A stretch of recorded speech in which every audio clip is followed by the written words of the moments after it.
morning, friends. Stephen Ben-Nun here with Israeli News Live, and today is the 31st of March. We have been doing this week-long marathon on our Patreon channel, and we're going to be doing even more exciting things coming up this month here, diving deep into scriptures. And I want to first of all thank you. So many of you that support this broadcast. You chose to go to Patreon to continue your support. And so I feel more obligated to share on our Patreon channel for you these amazing insights. And I'm going to share with you a clip of what we did on our last video. Yesterday I was traveling and I was actually listening to biblical passages, going through the New Testament, and then I came across one. And as I did, I was in awe. I never in my life, I have said so many times, the greatest revelation I ever got. This, hands down, is the greatest revelation I have ever in my life seen. I want to share a clip with you here. Eventually, I will make this fully public, but keep in mind, Jesus said to his apostles privately, he said, I speak to them in parables, but to you I speak openly. And on Patreon, because of the people that are there that support this broadcast, they're the ones that help keep this going for us.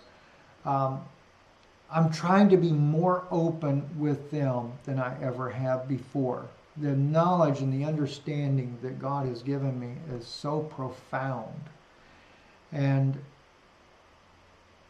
I know many people hate Paul. They say, oh, Paul, most people don't even know what he really said. Okay? You don't even know what he really said. And so I see that Satan is really after him. Or he's quoting Talmudic things and it's directly in his passages, and so you think he's a woman hater when he was totally the opposite. So, but this has nothing to do with that. This is redemption, and God forgive me if I say it this way, like on steroids. This is the deepest understanding of the true mediatorial work of Jesus Christ, where he also goes into the keys of knowledge that the Pharisees and Sadducees, they had it. They know it, but they hid it from you. I'm about to reveal to you what those keys are.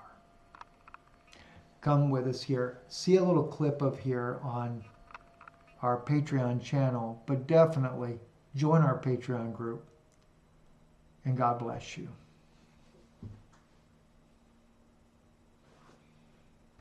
Dishonor their own bodies between themselves.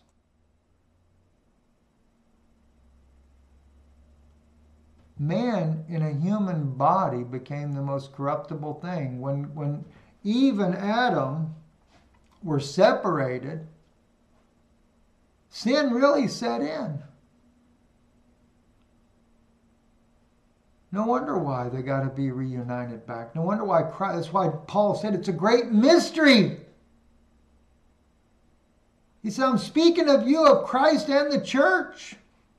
And he quotes that scripture. It's not about you get married and I thank God for true marriages where they really are truly one and they don't go and have all these adulterous affairs or run around and cheat on their wife or wife cheat on her husband.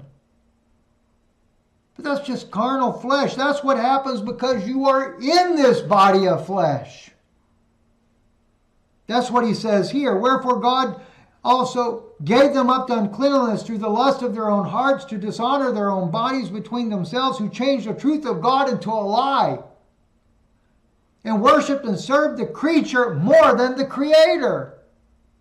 That's all because of the fall, who is blessed forever. When Adam and Eve were one, they were truly in that right unity. But then something happened. And what that something was change the glory of the uncorruptible God into an image made like the corruptible man. That's what was happening. For this cause God gave them up to the vile affections, for even their women did change the natural use into that which is against nature. Oh, I know.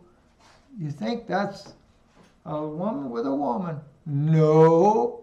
I hate to break it to you, but I'm going to break it down to you exactly what he's talking about. Let's get it right now so you don't mess it up down the road. That the sons of God saw the daughters of men, that they were fair, and they took them wives whomsoever they choose. What did it say? And the Lord said, my spirit shall not abide in man forever. For that he also is flesh, and therefore shall his days be 120 years. Now that doesn't mean you're only going to live to 120 years old. He was prophesying of how long before the destruction was going to come on humanity, and it was 120 years, by the way. So if you want to live to 160, go right ahead. Abraham did, 165 I believe it was. Noah also lived long past 120. Abraham was born after the flood, just in case you missed something there. The Nephilim were in the earth in those days. By the way, they say the Nephilim was in the earth in those days. It doesn't say that in Hebrew. It says, they put the vowel in there like idiots.